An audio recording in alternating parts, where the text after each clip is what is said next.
Assalamu alaikum everyone. I am your instructor Salman Amin Malik for the course Calculus of Variations. आज हम Calculus of Variations का 8th lecture जो है ये discuss करेंगे इंशाल्लाह। जैसे मैंने लास्ट लेक्चर में आपको बताया था कि हमने सर्टन प्रॉब्लम्स डिस्कस करने हैं एनालिटिकल डायनामिक्स के। इनफैक्ट जो आपके कोर्स आउटलाइन में एप्लीकेशंस थी, सम एप्लीकेशंस के नाम से, तो we are going to discuss some applications towards mechanics and analytical dynamics. मैं एक्सप्लेन करूंगा कि ये एनालिटिकल डायनामिक्स क्या है। आई होप कि आप में से कुछ लोगों ने कोर्स लिया भी होगा, अगर नहीं भी लिया हुआ लेकिन फिर भी मैं आपको थोड़ा बैकग्राउंड जो है एनालिटिकल डायनामिक्स का बताऊंगा आज के ही लेक्चर में, ठीक है। अगर आप अपनी कोर्स आउटलाइन देखें तो फर्स्ट सेक्शन जो है 1/3 मैंने कोर्स आउटलाइन को डिवाइड किया था 3 पार्ट्स में। फर्स्ट पार्ट जो है of your course is almost complete, that's why I came to the applications. और हमने सिर्फ जो है फंक्शनल जो कि मिनिमाइजेशन और मैक्सिमाइजेशन कंसिडर किया हमने, in which we have only one independent variable and one dependent variable and its first derivative। In problems की एक्सटेंशंस भी जो हैं वो भी डिस्कस की जा सकती हैं। फॉर एग्जांपल फ्यूचर में we are going to discuss कि अगर इंडिपेंडेंट वेरिएबल ज्यादा हों और डिपेंडेंट वेरिएबल एक ही हो तो आइलर लैग्रेंज इक्वेशंस क्या होंगी। लास्ट लेक्चर में मैंने आपको थोड़ा सा हिंट दिया था कि ये these will be the partial differential equations rather than the ordinary differential equations. Similarly अगर आपके पास डिपेंडेंट वेरिएबल एक ही हो, आपके पास इंडिपेंडेंट वेरिएबल्स जो हैं वो ज्यादा हों, इंडिपेंडेंट वेरिएबल एक ही हो, डिपेंडेंट वेरिएबल वो जो है वो ज्यादा हो, तो फिर आप जो है आप जो उसकी आइलर लैग्रेंज इक्वेशंस में भी हम एनालिटिकल डायनामिक्स की एक्सटेंशन में, दैट इज क्वाइट इजी। और उन प्रॉब्लम्स को that constitute the your second part of your course, उसको इंशाल्लाह हम डिस्कस करेंगे। तो आज के लेक्चर में जैसा मैंने आपको पहले बताया कि एनालिटिकल डायनामिक्स के कुछ प्रॉब्लम्स हमने डिस्कस करने हैं और आइलर लैग्रेंज इक्वेशंस जो हमने लास्ट लेक्चर्स में डेवलप किए हैं फॉर सर्टेन फंक्शनल्स, उनको डिस्कस करेंगे। एनालिटिकल डायनामिक्स है क्या? मैकेनिक्स में नॉर्मली मैकेनिक्स के जो पार्टिकल्स हैं, mechanics is the study of how the things are moving around us, ठीक है। हमारे इर्द गिर्द की चीजें जो हैं वो which forces are applied on these particles, और वो किस तरह उनकी ट्रेजेक्टरीज क्या है, उनकी वेलोसिटीज क्या है, उनकी एक्सेलरेशंस क्या है, उन पे कौन सी फोर्सेस अप्लाई हो रही हैं, कौन सी फोर्सेस जो है वो इफेक्ट कर रही हैं हमारी मोशन को। सेंट्रीफ्यूगल फोर्स है, अगर एक पार्टिकल जो है सर्कुलर मोशन में है तो उस पर कौन कौन सी फोर्सेस अप्लाई कर रही हैं, ठीक है। अगर एक स्ट्रेट रेक्टिलिनियर मोशन है, लीनियर स्ट्रेट लाइंस में मूव कर रहा है पार्टिकल, एक पार्टिकल या एक से ज्यादा पार्टिकल्स जो हैं स्ट्रेट लाइंस में मूव कर रहे हैं, तो उनकी मोशन को डिस्क्राइब करना। सो मैकेनिक्स और dynamics is all about the study of the moving particles और the study of the forces and the motion of certain particles, that could be one particle or more than one particle। ये तो mechanics की बात हो गई।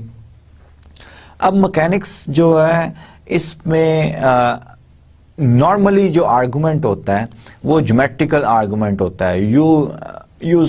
you figure out the particle, you figure out the forces and you try to get the equation of the motions by geometrically के भाई relationship आप देखते हैं कि पार्टिकल अगर मूव कर रहा है तो उसके कोऑर्डिनेट आर्बिट्री x और y जो कि डिपेंड कर रहे हैं टाइम वेरिएबल पे, by the passage of time particle यहाँ पे है, फिर इधर मूव कर गया, सो on and so fourth, at random move कर रहा है, तो वो उसका अगर आपने पाथ को डिस्क्राइब करना हो तो आप मैकेनिक्स में नॉर्मली आपने जितनी भी टेक्निक्स पढ़ी होंगी that will be geometrical techniques. It was Lagrange first. Lagrange ने एक मोनोग्राफ लिखा था। मोनोग्राफ ऐसी बुक को कहते हैं विच कंसंट्रेट्स ऑन अ सिंगल टॉपिक, एक ही टॉपिक पे कंसंट्रेट करता है, उसके सारे जो चैप्टर्स होते हैं वो सब उसी टॉपिक को डिस्कस करते हैं, उस प्रिलिमिनरी से स्टार्ट होकर एडवांस लेवल तक। तो Lagrange was the first and he has a lot of contribution in analytical dynamics. तो एनालिटिकल डायनामिक्स इनफैक्ट है क्या? एनालिटिकल डायनामिक्स में हम पार्टिकल्स की मोशन डिस्क्राइब करेंगे लेकिन एनालिटिकली, हमारा आर्गुमेंट जो होगा वो मैथमेटिक्स बेस्ड होगा, यानी कि हम mathematics, we will do some mathematics rather than कि हम फिगर्स बनाएं और ज्योमेट्री और ट्रायंगल्स और सर्कल्स और उनके दरमियान ट्रेजेक्टरीज के दरमियान रिलेशंस देखें। ज्योमेट्रिकल आर्गुमेंट कम होगा, हमारा एनालिटिकल आर्गुमेंट जो होगा, and Lagrange is suppose to be the father of that subject which is a sub branch of mechanics or whatever you can say. That's why we call it the analytical dynamics. तो आज के lecture में हमने कुछ applications, कुछ problems discuss करने हैं analytical dynamics के। I will define some terminologies, कुछ टर्मिनोलॉजीज भी जो है वो मैं डिफाइन करूंगा कि आपने अगर एनालिटिकल डायनामिक्स के प्रॉब्लम्स को स्टडी करना है तो कौन कौन सी चीज़ें आपको पता होनी चाहिए। तो let's start our today's lecture. Today we are going to have the 8th lecture of calculus of variations, in which we are going to discuss the applications of the Euler-Lagrange equations to the analytical dynamics. तो dynamics के problems को solve करने के लिए let me introduce some terminology. The first one is the generalized coordinates for our dynamical system. अब ये जो dynamical system है ना आपका, it could be only one particle or it could be several n particles moving under some forces. Let's say ये P1 particle है, P1 particle, P2 particle, there are n particles, and P1, P2, this is another particle, P3, and so on and so forth. This is Pn, and all this is the complete system. This is my complete system, what we call the dynamical system, and we are interested in getting the equations of motions of these particles.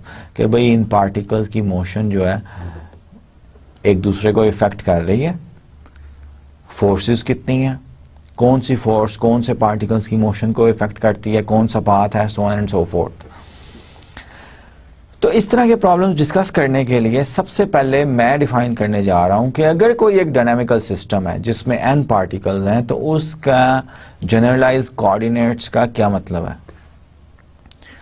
उससे पहले हमें यह पता होना चाहिए कि भाई अगर कोई पार्टिकल मूव कर रहा है, सिंगल पार्टिकल मूव कर रहा है, इसकी कॉन्फ़िगरेशन का क्या मतलब है, क्योंकि इसकी डेफिनेशन में कॉन्फ़िगरेशन आएगी। कॉन्फ़िगरेशन का मतलब ये है कि ये पार्टिकल मूव कर रहा है तो आप इसका at any time you have to find out the x of t, the coordinate अगर प्लेन में है वाई ऑफ टी, जो कि हर टाइम पे पोजीशन जो है उसकी लोकेट कर सकें। ठीक है, पहली बात तो ये है। तो उसको हम कहते हैं कि अगर पोजीशन हमें x of t, y of t, coordinate in 2D किसी भी पार्टिकल के पाथ जो जिस पाथ पे उसने मूव करना है, अगर उसके कोऑर्डिनेट हमें x of t, y of t पता चल जाए, in other word position vector जो है वो पता चल जाए, we can have the velocity, we can have the acceleration and some other important information जो है वो हम डिडक्ट कर सकते हैं उससे। अब हमने क्या है, इसको हम कहते हैं कॉन्फ़िगरेशन ऑफ दैट पार्टिकल। तो कोई भी डायनामिकल सिस्टम है जिसमें n पार्टिकल्स हैं, any finite set of numbers q1, q2 up to so on and qn, n belongs to natural numbers, that completely defines the configuration of a system at given instant. किसी time पे complete जो है वो dynamical system की configuration बता दें तो हम कहते हैं कि ये जो पॉइंट्स हैं, numbers हैं q1, q2, qn, numbers for a particular time and arbitrary अगर time होगा, these will be the functions of time, तो इनको हम कहते हैं these are the generalized coordinates of the dynamical system. For example, we normally write this one. For example, simple pendulum जो है वो, let me recall you the simple pendulum, कि एक ये हुक है आपकी, लेंथ ये स्ट्रिंग होती है, इस स्ट्रिंग की लेंथ जो है L है, और यहाँ पे एक मास M का बॉब जो है, बीड या Bob what ever it is, वो आपने लटकाया हुआ है। आप क्या करते हैं, यू टेक इट, आप इसको यहां पे ले जाते हैं, लेंथ सेम रहती है, ये फिक्स्ड पॉइंट है, फिक्स्ड हिंज है, इसको यहां से छोड़ देते हैं तो सिंपल पेंडुलम क्या है, ये मूव करना शुरू कर देता है। ये इधर जाएगा, इधर वापस आएगा, सो ऑन एंड सो फोर्थ, फिर इधर जाएगा, फिर इधर वापस आएगा। इस मोशन को हम सिंपल पेंडुलम कहते हैं। अब अगर ये प्लेन मोशन है, आप कहते हैं यार इसकी मैंने डिस्क्राइब करनी है मोशन के सिंपल पेंडुलम मूव किस तरह करता है, इक्वेशन ऑफ मोशन जो है वो मैंने लिखनी है। तो आप कहते हैं अच्छा यार ये प्लेन में है तो इसका point at any point Beed की पोजीशन जो है, यहाँ पे पहुंच गया टाइम पे, किसी टाइम पे यहाँ पे पहुंच गया, किसी टाइम पे यहाँ पे पहुंच गया, किसी टाइम पे यहाँ पे पहुंच गया, किसी टाइम पे यहाँ पे पहुंच गया। एट एनी टाइम इसकी पोजीशन जो है एक्स ऑफ टी और वाई ऑफ टी जो है वो दी गई है। अब क्या ये कोऑर्डिनेट जो एक्स ऑफ टी और वाई ऑफ टी जो है, जो टाइम पे डिपेंड कर रहे हैं, ये सफिशिएंट है कॉन्फ़िगर करने के लिए, मिनिमम है? क्या इनसे कम सिर्फ एक पैरामीटर लेके हम डिस्क्राइब कर सकते हैं सिंपल पेंडुलम की मोशन? तो आपने ये सीखा होगा बड़ा, आप most of you have done it, कि अगर ये जो इक्विलिब्रियम पोजीशन है उससे मैं एंगल थीटा जो है ये डिफाइन कर दूं, तो राइट एंगल ट्रायंगल यहां से मैं, और ये जो आर्क लेंथ है ये स्मॉल एनफ है कि राइट एंगल ट्रायंगल मेरी बन जाए, तो x equals L cos theta बन जाता है और y equals L sin theta. ये हमारे पास रिलेशनशिप आता है x और y के। L जो है length of that simple pendulum की जो आपका है ना स्ट्रिंग है, उसकी लेंथ है। L तो चेंज नहीं हो रही हमारी, जब बॉब या बीड हमारा मूव कर रहा है सिंपल पेंडुलम का तो L तो चेंज नहीं हो रही। इसका मतलब है L कांस्टेंट है। इसका मतलब है कि ये दो कोऑर्डिनेट जो हमने कार्टेशियन कोऑर्डिनेट रिप्रेजेंट किए थे in order to give a complete configuration of that simple pendulum motion, तो उसमें x और y दो कोऑर्डिनेट नहीं हमें चाहिए to describe the motion. Geometry से हमने रिलेशनशिप निकाल लिया L cos थीटा। अब थीटा जो है अगर पेंडुलम यहाँ पे आ जाता है, थीटा चेंज हो रहा है by the passage of time, theta जो है वो चेंज हो रहा है, यहाँ पे आएगा ये कुछ और, यहाँ पे अगर आ जाता है तो थीटा जो है वो चेंज हो रहा है क्योंकि पेंडुलम आपका इस तरह मूव कर रहा है। जब आपका यहाँ पे आ जाता है तो थीटा कुछ हो रहा है। तो x और y दोनों एक ही पैरामीटर पे डिपेंड कर रहे हैं, दैट पैरामीटर इज थीटा। इसका मतलब है in order to describe the position of the bead suspended by a string with a fixed hinge, और उसको आप डिस्टर्ब अगर करें तो सिंपल पेंडुलम जो मूव करता है उसकी मोशन को डिस्क्राइब करने के लिए you need only the angle between the position of the particle at any time and the equilibrium position के दरमियान जो एंगल थीटा है वो सफिशिएंट है कॉन्फ़िगर करने के लिए, क्योंकि हमें पोजीशन पता चल जाएगी, इस बीड की पोजीशन पता चल जाएगी तो we can calculate, we can have the position vector. Position vectors के साथ आप वेलोसिटी भी आ सकती है, आपकी जो है एक्सेलरेशन भी आ सकता है, so on and so forth. So theta is the generalised coordinates for simple pendulum experiment. ठीक है, तो generalised coordinates are the minimum number of coordinates which are required to describe the configuration of a certain dynamical system. ठीक है, okay, ये सारा example में जो है मैंने लिखा हुआ है, जो मैंने आपको एक्सप्लेन कर दिया है। Consider the example of a simple pendulum. The Cartesian coordinates, that is x and y, are awkward in a sense कि ये redundant है, one of them is redundant, क्योंकि दो कोऑर्डिनेट सिंपल पेंडुलम की जो कॉन्फ़िगरेशन को डिस्क्राइब करने के लिए हमें दो कोऑर्डिनेट नहीं चाहिए, हमें एक सिर्फ पैरामीटर चाहिए, theta is enough. More fundamentally, one is redundant.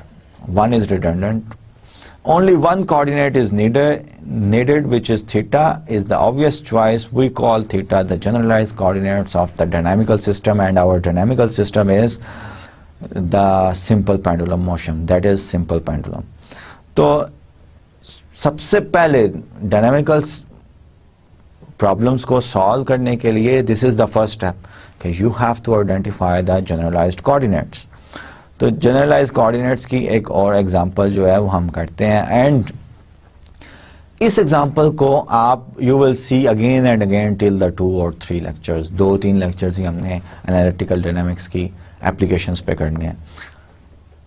ये एग्जाम्पल है क्या? Let us be a system as shown in fig. ये एग्जाम्पल ऐसी है कि we have a fix point origin.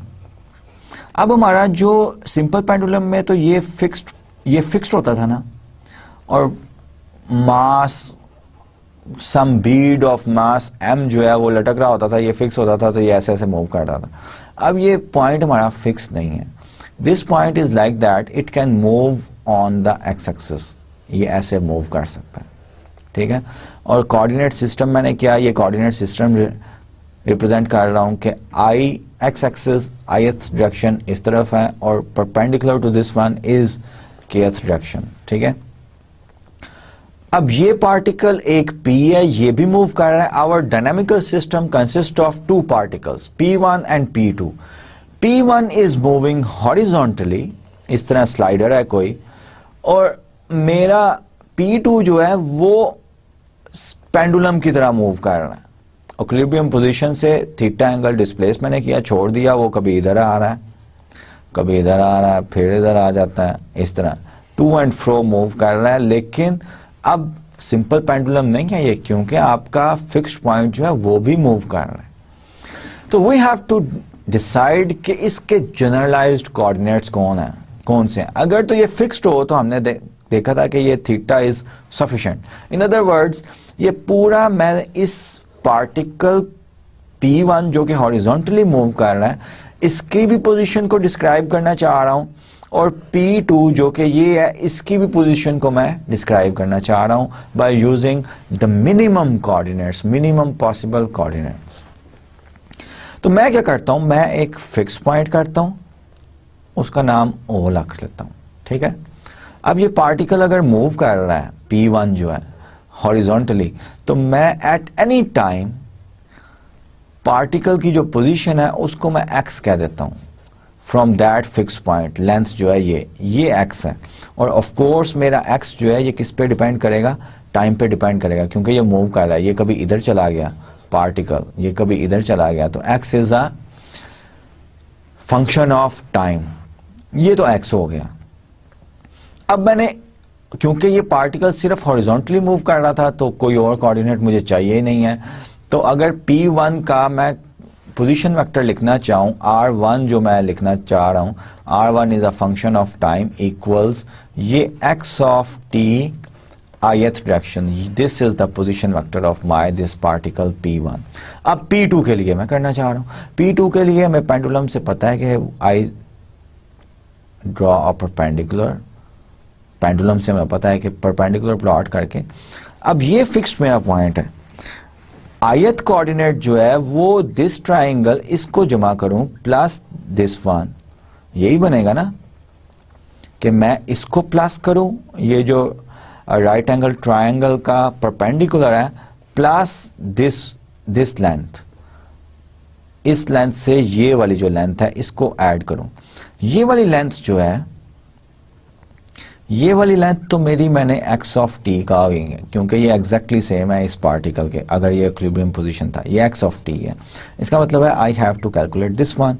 Length of this string जो है वो a दी गई है, राइट एंगल ट्राइंगल है, अमूद परपेंडिकुलर जो है ये मैंने डिटरमिन करना है। तो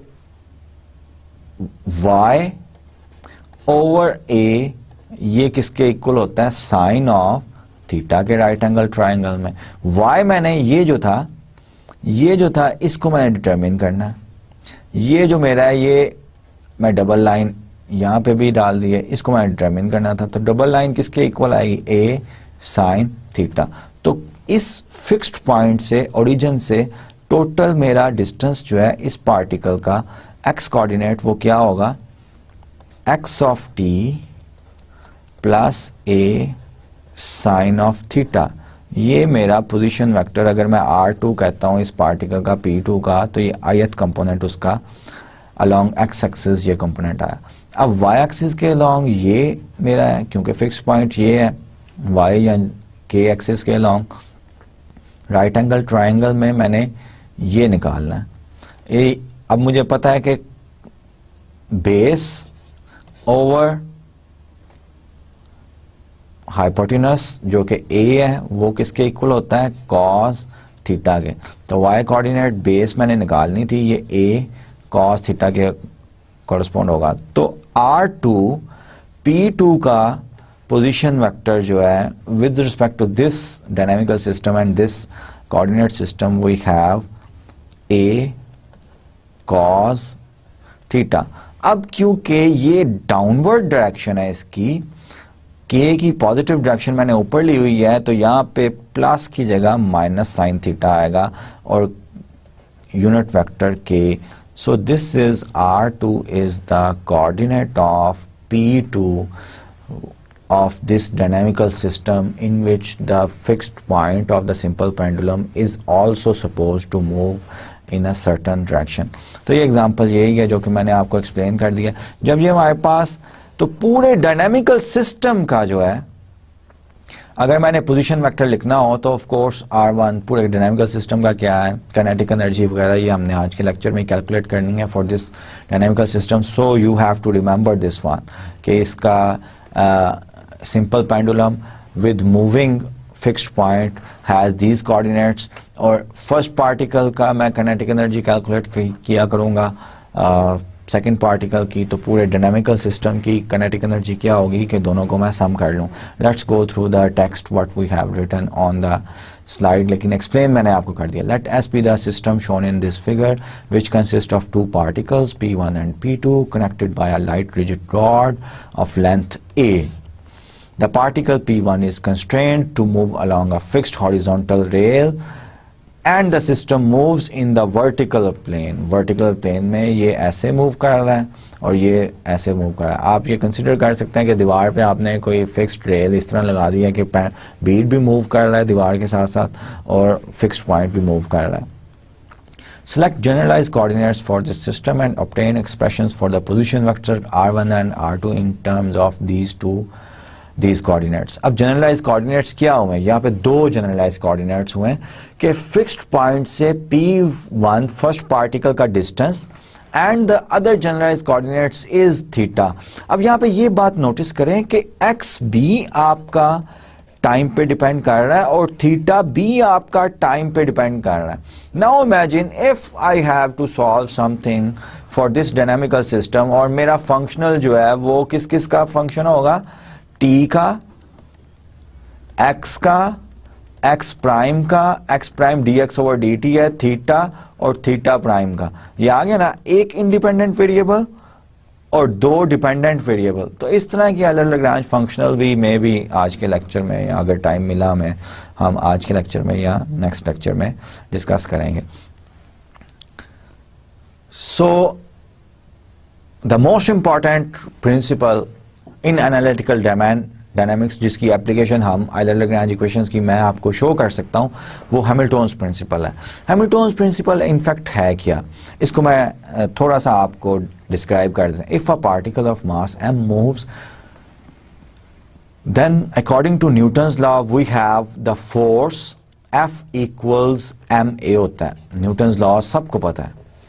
अब एक्सेलरेशन जो है, ये अगर पोजीशन वेक्टर हमें दिया गया है, ये d2r ओवर dt स्क्वायर होता है। इनफैक्ट एक्सेलरेशन क्या है, dv ओवर dt होता है, और v जो होता है ये dr ओवर dt होता है। यहां से हम इस तरह पहुंचते हैं, एक्सेलरेशन हमारा ये होता है if the position vector is given। That's why we are interested in the generalized coordinates and writing down the position vectors of certain dynamical system where F is the external force। अब ये bold वाला F जो है ये vector quantity है, acceleration भी जो है वो वेक्टर क्वांटिटी होती है, M जो है ये स्केलर क्वांटिटी होती है, अल्टीमेटली वेक्टर क्वांटिटी हमारे पास आएगी।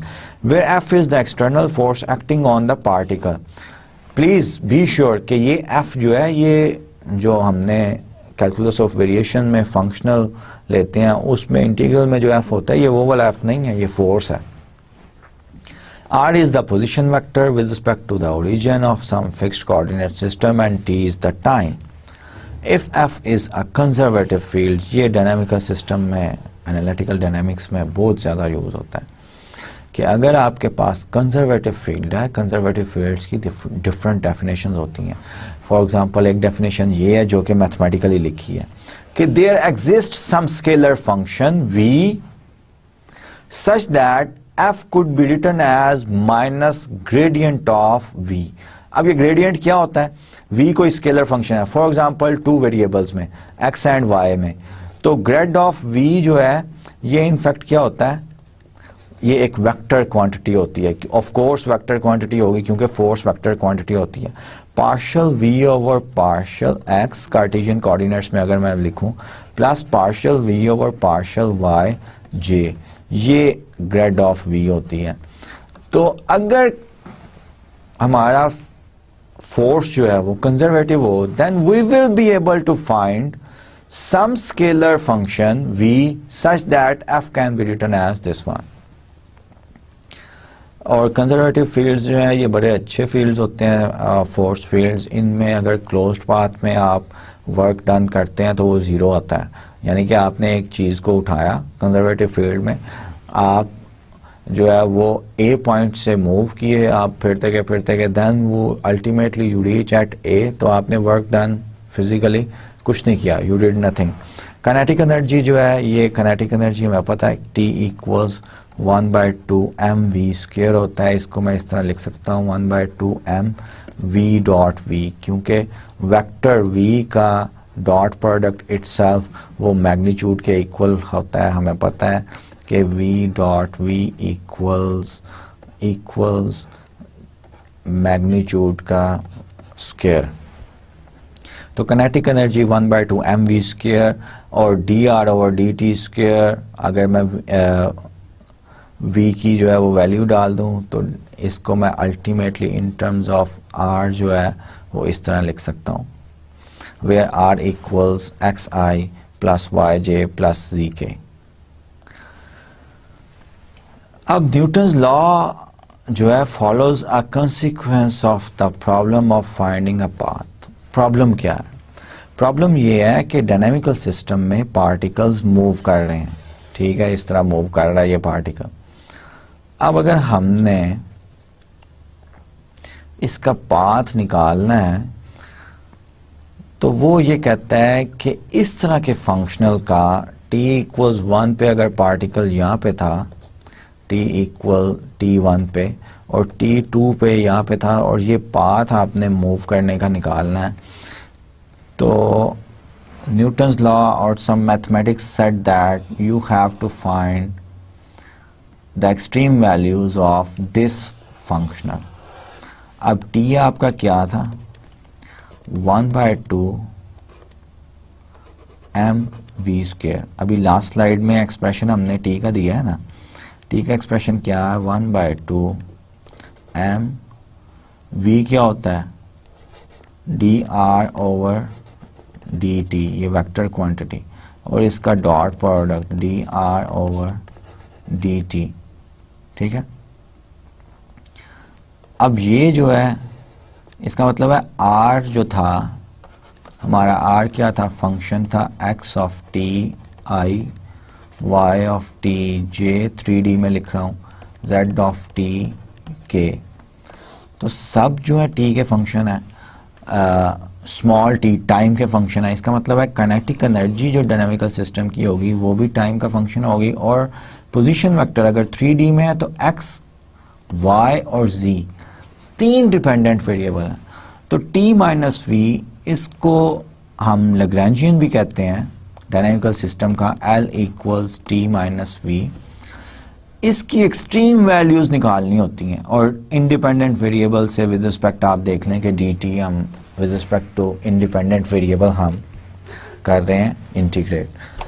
तो ये एक्चुअली कैलकुलस ऑफ वेरिएशंस का प्रॉब्लम नहीं बन गया कि अगर आपने पाथ निकालना है, particles moving under some forces और समथिंग लाइक दैट, तो आप extreme values, in fact minimum values निकालते हैं इसकी. यहीं पे आप कैलकुलस ऑफ वेरिएशंस जो है पार्ट प्ले करती है. the principle that a particle moves in such a way that this integral is minimum is called Hamilton's principle. Hamilton's equations भी हमने ना डिस्कस करनी है एप्लीकेशंस में, लेकिन वो सेकंड पार्ट जब मैं करूँगा उसके बाद मैं आपको जो है ना आपसे डिस्कस करूँगा हैमिल्टन्स इक्वेशंस जो हैं वो क्या होती हैं। तो हैमिल्टन्स प्रिंसिपल की डिफरेंट जो है फॉर्म्स हैं। थर्ड फॉर्म जो है वो ये है, suppose that the system is conservative and holonomic. Holonomic system ऐसा सिस्टम होता है जिसमें जो पार्टिकल्स मूव कर रहे हैं वो जिन कंस्ट्रेंट्स के थ्रू मूव कर रहे हैं उन कंस्ट्रेंट्स को आप इस तरह लिख सकते हैं, f of x y z equals naught, यानी कि इस तरह। This is the simplest definition of holonomic constraint, a constraint which can be written as some function explicitly some function equals nought. ठीक है, बस आपको इतनी ही जरूरत है हॉलोनोमिक सिस्टम, डायनामिकल सिस्टम की जानने की। Then the variation satisfies the constraints and Hamilton's. अगर इसकी मिनिमाइजेशन, इस फंक्शनल की मिनिमाइजेशन या मैक्सिमाइजेशन करनी है तो हम इसका लैग्रांजियन मैंने पहले ही डिफाइन कर दिया। We take the Lagrangian and we consider the variation of that Lagrangian, this integral. अब अगर L जो है जो कि t माइनस वी है, उसमें t इंडिपेंडेंट वेरिएबल है और अगर एक ही पार्टिकल है और उसकी position x of t one dimensional case है, x ऑफ t और x प्राइम ऑफ t से दिया जाता है, तो इसका ये वेरिएशन जो है अगर हमने मिनिमम वैल्यूज निकालनी हो तो हमने कैलकुलस ऑफ वेरिएशन में क्या पढ़ा है कि आयलर-लैग्रांज इक्वेशन सेटिस्फाई करेंगी। इसका मतलब ये हुआ कि डायनामिकल सिस्टम के पाथ को डिस्क्राइब कॉन्फ़िगरेशन करने के लिए हमें आयलर-लैग्रांज इक्वेशंस के सॉल्यूशंस जो हैं वो रिक्वायर्ड होंगे। अब ये वेरिएशन जो है, एक दो एग्जांपल्स विदाउट आयलर-लैग्रांज इक्वेशन मैं आपको एनालिटिकल डायनामिक्स में सॉल्व करके दिखाता हूँ, सो दैट यू रियलाइज के ये प्रॉब्लम जो है विदाउट आयलर-लैग्रांज इक्वेशंस और with Euler Lagrange equations, what are the differences. A particle moves on a smooth surface with gravity only the given force। ये फिगर दी गई है, स्मूथ सरफेस है, उसको हम कह सकते हैं ये सरफेस बनाई गई है, ये जो बाउल टाइप सरफेस है, इस सरफेस की इक्वेशन ये है। अब पार्टिकल इस सरफेस के ऊपर ही मूव कर रहा है, इसका मतलब ये हुआ कि पार्टिकल कंस्ट्रेंट यही है ना कि पार्टिकल इसके ऊपर ही मूव कर रहा है, जंप नहीं कर रहा। ठीक है, तो ये कंस्ट्रेंट है कि पार्टिकल ने इस surface z equals f x y जो है इसके ऊपर ही रहना है, और पार्टिकल ये है, ये पार्टिकल पे सिर्फ फोर्स जो है अप्लाई कर रही है ग्रेविटी, और ग्रेविटी हमें पता है कि डाउनवर्ड ये मूव करती है, एक्स वाई जी कोऑर्डिनेट हमने ले लिए। अब अगर position of the particle r जो है वो मैं कहता हूं at any time three dimensional space में ये है, ये x of t i plus y of t j plus z of t k है position of the particle, where z of t जो है z of t equals f of x of t y of t, क्योंकि इसके ऊपर ही रहना है particle ने। तो मैं काइनेटिक एनर्जी अगर मैंने लिखनी हो, और काइनेटिक एनर्जी में मैं क्यों इंटरेस्टेड हूं, क्योंकि पाथ ऑफ द पार्टिकल जो है वो इस इंटीग्रल का, इस वेरिएशन के सॉल्यूशंस हैं। ठीक है, पाथ ऑफ द पार्टिकल के पार्टिकल किस तरह मूव करेगा, और ये वेरिएशन जो है इसमें L जो है लैग्रांजियन है, ये kinetic energy minus potential energy है। इसका मतलब है मैं अपने इस पार्टिकल की काइनेटिक एनर्जी कैलकुलेट करूंगा, इस पार्टिकल की पोटेंशियल एनर्जी कैलकुलेट करूंगा, और मैं L मुझे पता चल जाएगा और इंटीग्रल ये फॉर्म करूंगा, उसकी वेरिएशन को स्टडी करूंगा, और वेरिएशन को स्टडी करना हमें पता है कि आयलर-लैग्रांज इक्वेशंस के सॉल्यूशंस होते हैं। इस तरह ये आयलर-लैग्रांज इक्वेशंस या कैलकुलस ऑफ वेरिएशंस का कॉन्सेप्ट्स जो है वो एनालिटिकल डायनामिक्स में हेल्प करते हैं, और लैग्रांज ने यही किया था। दैट्स व्हाई इन इक्वेशंस को हम आयलर-लैग्रांज इक्वेशंस कहते हैं, विच मिनिमाइजेस और मैक्सिमाइजेस सर्टेन फंक्शनल, और ये फंक्शनल है अभी आपका इस डायनामिकल प्रॉब्लम में। तो काइनेटिक एनर्जी क्या होती है हमारी 1/2 mv²। तो v हमारा जो है वो dr/dt होता है। तो ये क्या बन जाएगा x dot i plus y dot j plus z dot k, ये dr बन। अब इसका डॉट प्रोडक्ट मैं ले लूं, ये मेरा v है इटसेल्फ से ही, तो मेरा v² क्या बन जाएगा x dot square plus y dot square plus z dot square, ये मेरा v² बन जाएगा। ठीक है, काइनेटिक एनर्जी में ये एक्सप्रेशन इस तरह आ रहा है। Where particle is moving on this surface, तो z equals f of x y, और z डॉट जो है उसका एक्सप्रेशन मैं यहां से निकाल सकता हूं, ये f of x t y t है। z डॉट क्या होता है d z over d t, मुझे चेन रूल लगाना पड़ेगा, f of x dot plus f of y dot, ये जो z डॉट जो है ये यहाँ। अब पार्टिकल अगर यहाँ पे है तो पोटेंशियल एनर्जी इसमें क्या है v इक्वल्स एम जी जी, z जो है जितना ये सरफेस के ऊपर हाइट है फ्रॉम द ओरिजिन, ये पोटेंशियल एनर्जी आ गई आपकी। अब z इक्वल्स किसके हैं f के है, तो I can replace here z with f। तो मेरा लैग्रैंजियन क्या हो गया, my Lagrangian becomes this one. अब रियलाइज करें कि ये लैग्रैंजियन जो है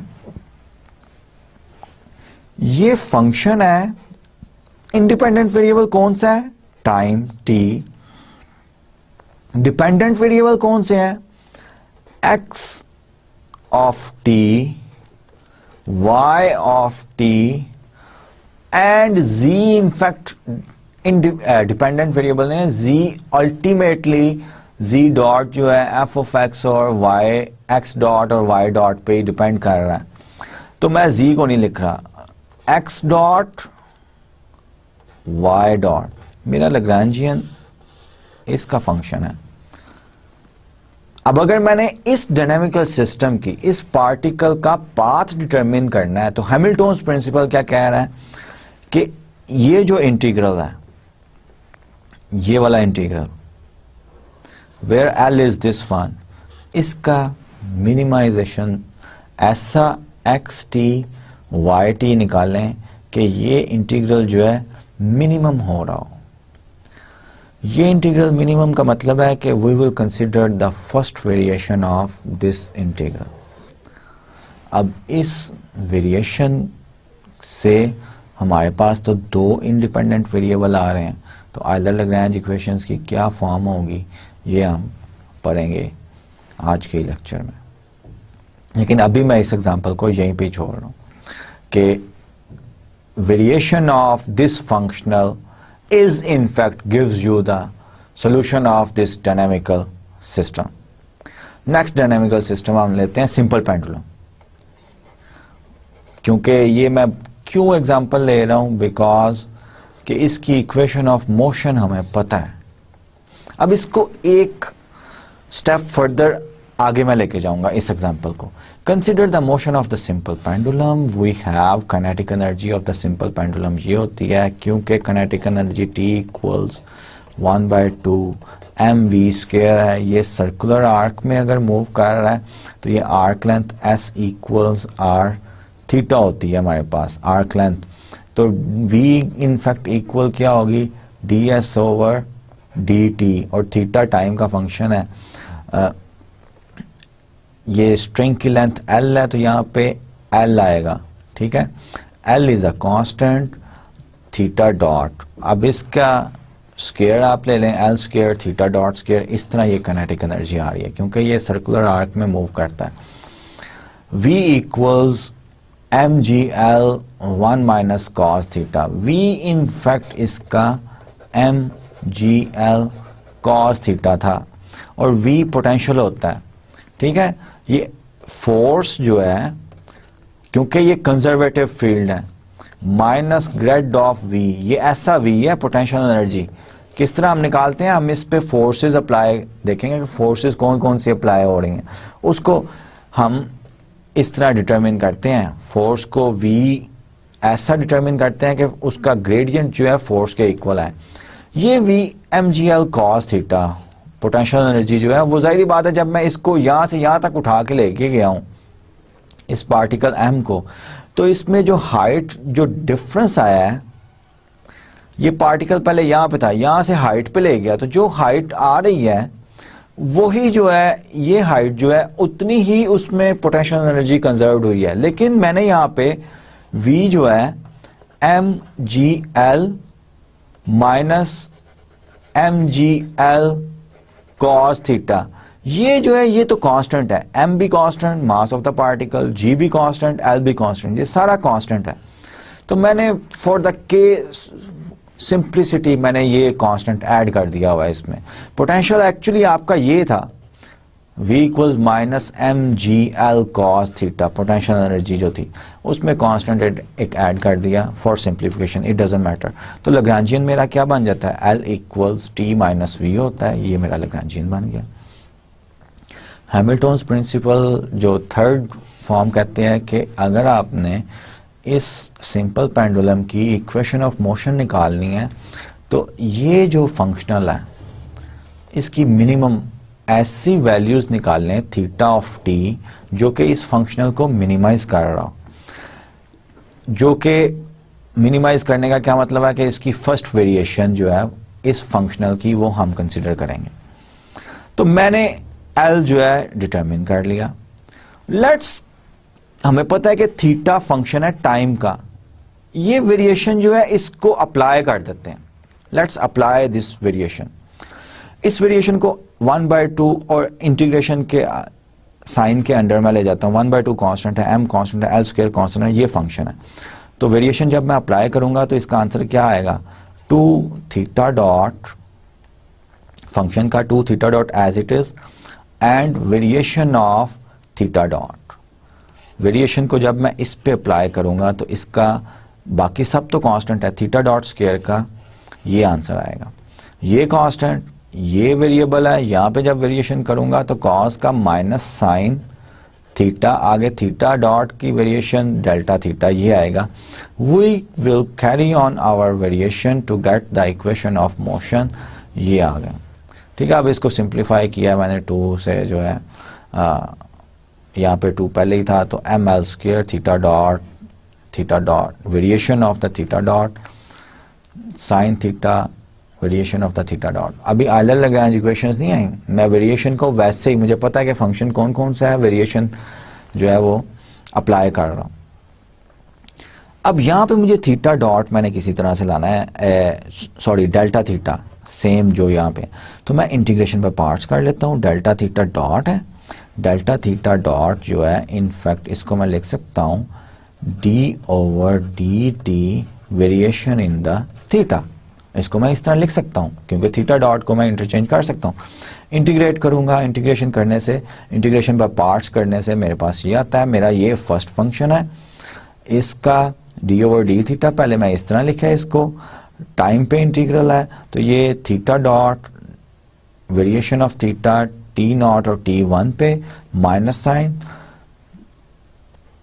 delta theta as it is, और सेकंड फंक्शन जो है उसका derivative with respect to time, तो थीटा डबल डॉट मैंने लिख दिया, actually theta double dot d2 theta over dt square के इक्वल है, तो ये आ गया। For simple pendulum this will be 0, ये 0 होगा, तो मैं I will left with this one. तो ये मेरी इक्वेशन जो है, ये जो फर्स्ट पार्ट था ये इसके इक्वल हो गया माइनस दिस वन, ये मैं सब्स्टिट्यूट कर दूंगा। जब ये मैं इधर इंटीग्रेशन करने से इस चीज को, ये तो 0 था फॉर सिंपल पेंडुलम, ये चीज मैंने यहां पे डाल दी, तो ये क्या बन गया, एम एल स्क्वायर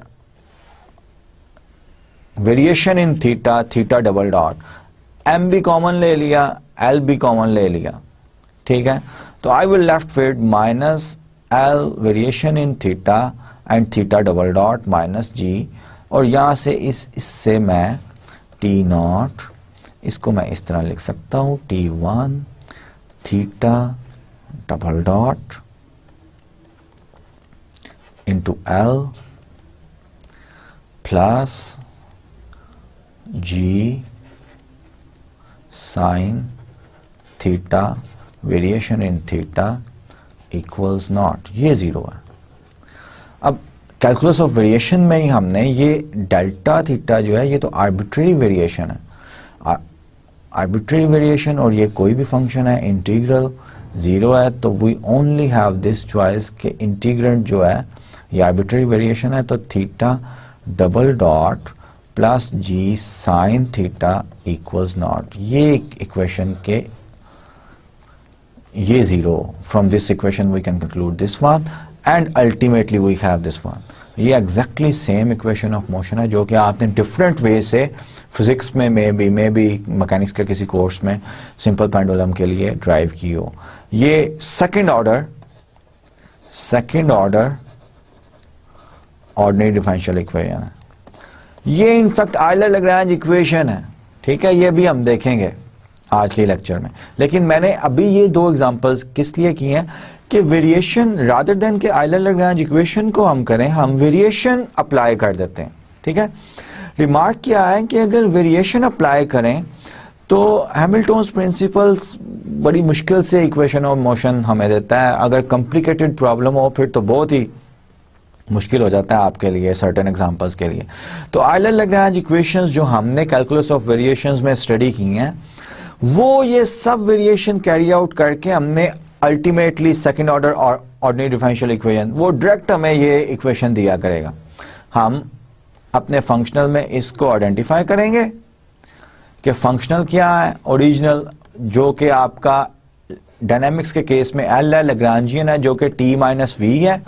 तो for certain dynamical system I will calculate the t and v kinetic energy and potential energy, तो लैग्रांजियन कैलकुलेट किया करूंगा, तो टी नॉट से t one l equals not, इस फंक्शनल को मैंने मिनिमाइज करना है, तो मैं आयलर लैग्रेंज इक्वेशन जो है वो ड्राइव किया करूंगा and I ultimately reach here directly, rather than के वेरिएशन करना जो है वो मुश्किल काम है। तो अभी तक हमने क्या किया है, for a dynamical system which is conservative and holonomic. Conservative क्या होता है ये मैंने बता दिया है कि फोर्सेस जो है F equals minus grade of V लिखा जा सके। हॉलोनॉमिक क्या होता है कि कंस्ट्रेंट आपके इस तरह के हैं जो कि आपको F of x y g t equals not, इस तरह के कंस्ट्रेंट है, इस तरह लिखा जा सके। The Hamilton principles is this one, ठीक है, T Q dot Q.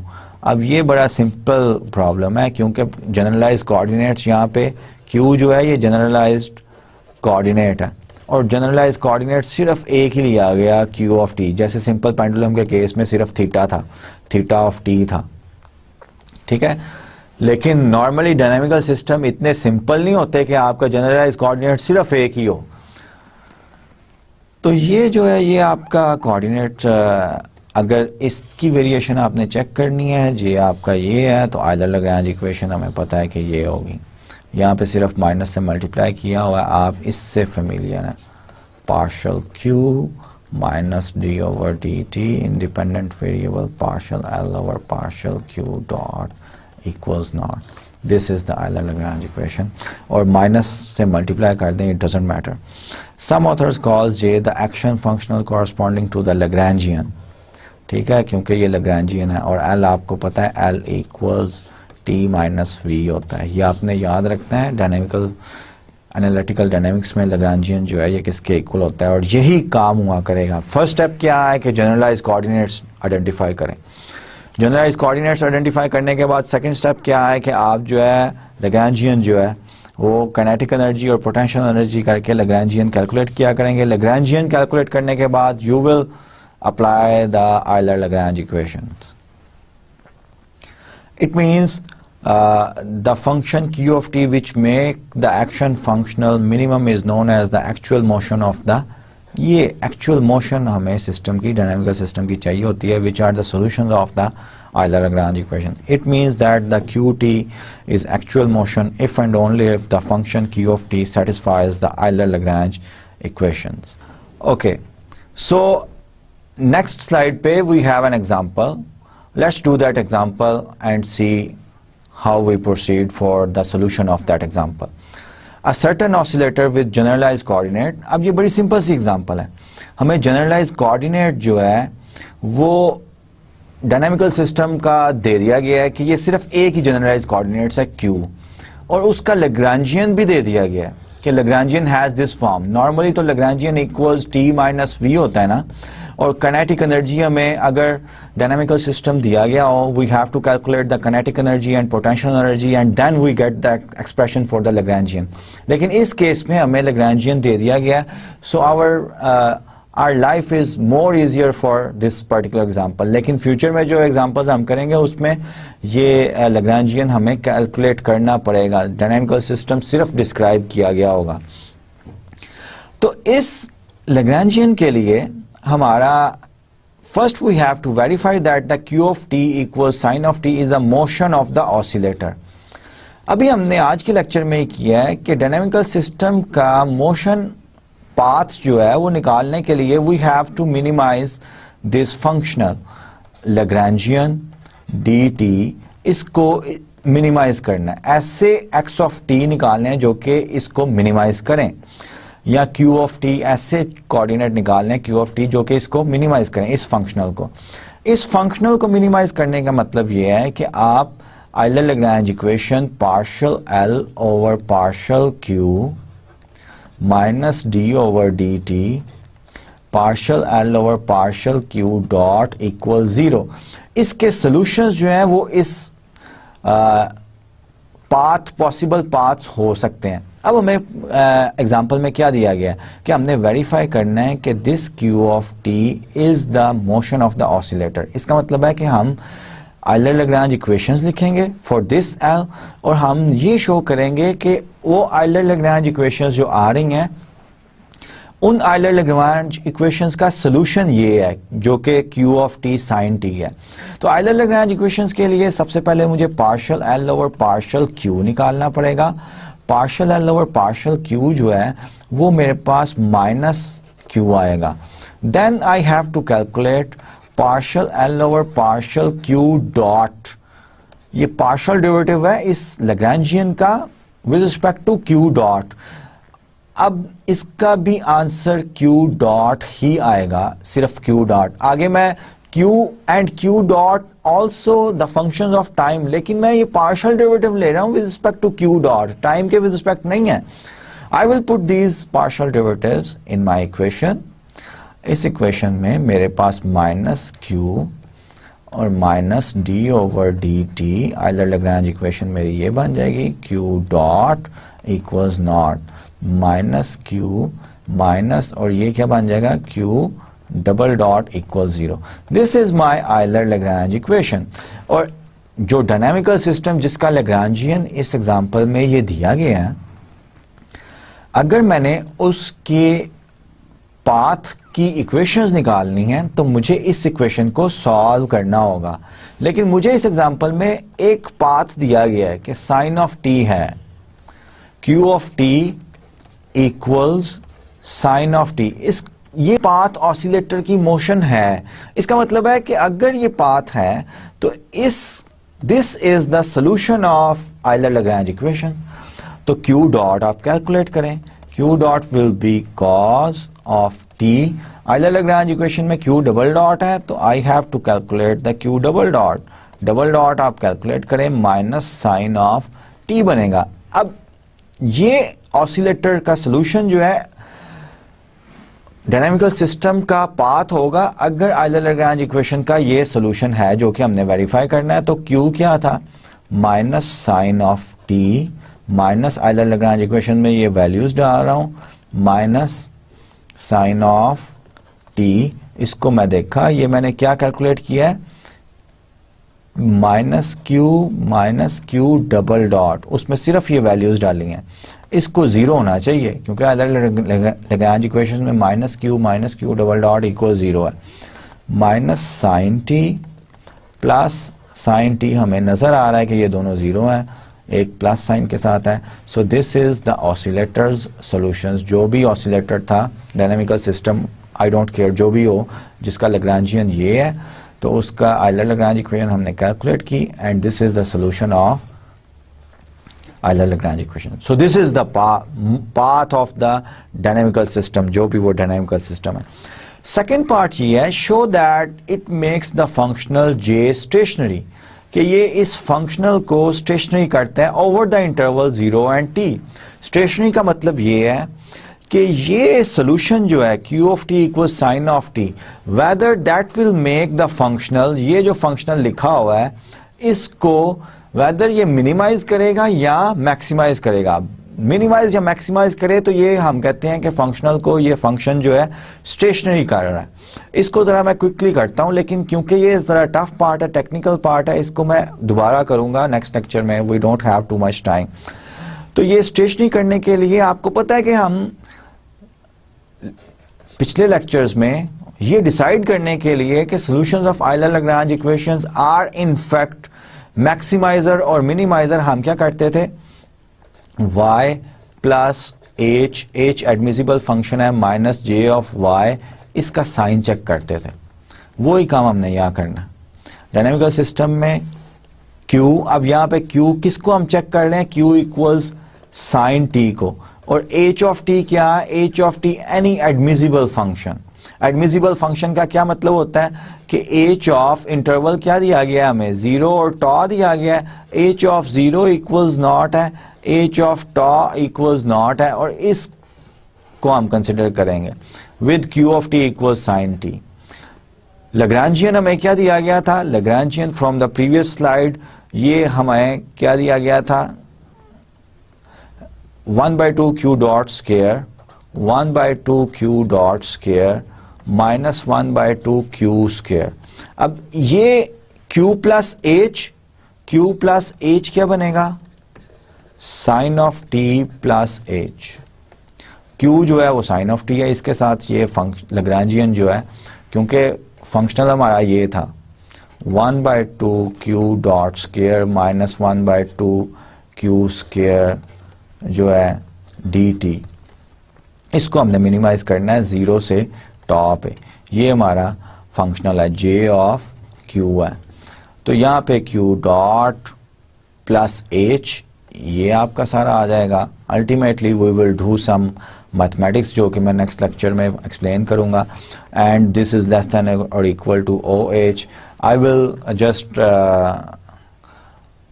I want you to recall के फर्स्ट लेक्चर में या सेकेंड लेक्चर में मैंने कुछ फंक्शनल स्पेसेस जो है, linear spaces, normed linear spaces define की थी. उसमें मैंने सर्टन जो है ना नॉर्म्स डिफाइन की थी, क्योंकि यहाँ पे मैं ये नॉर्म यूज़ कर रहा हूँ. सेकंड या थर्ड लेक्चर में आई डू रिमेंबर मैंने की थी, उसमें आप ज़रूर जो है उसको रिकॉल कीजिएगा, क्योंकि ये थोड़ी सी टेक्निकल एग्जांपल है. इसको मैं जल्दी नहीं ख़त्म करना चाह रहा, इसको नेक्स्ट लेक्चर तक इंशाल्लाह लेके जाएंगे. We are almost at the end of our lecture, और इस एग्जांपल को मैं वंस अगेन जो है डिटेल डिस्कस करूँगा आपके साथ. तो take very good care of yourself and your dear ones, और अच्छी तरह प्रैक्टिस करें. और जो मैंने कहा है कि रिकॉल करना है आपने, नॉर्म्ड लीनियर स्पेसेस मैंने डिफरेंट डिस्कस की थी, और उसमें डिफरेंट नॉर्म्स जो हैं वो मैंने आपको बताई थी, वो आप प्लीज़ ज़रूर कीजिएगा. Till the next lecture, take very good care of yourself and your dear ones. अल्लाह हाफिज़.